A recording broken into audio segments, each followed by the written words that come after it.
Naniniwala ba kayo sa aswang? Yung ganito?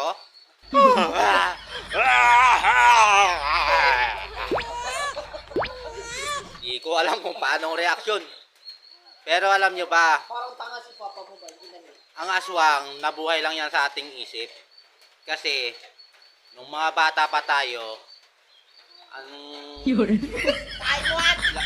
May boss yan naman na. lalong pagdating ng gabi, ang sinasabi sa atin ng mga nakakatanda sa atin, oh, huwag kayong lumabas kasi may aswang. Oh.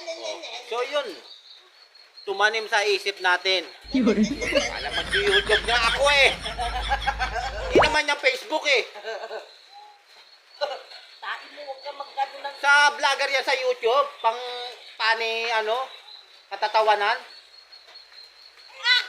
Taiwan! Huwag mo yan nakita lang tao ka lang mo, mukuloy ka eh. Eh ano naman eh, paano yan eh, sa YouTube yan eh. Ano yun? Wala.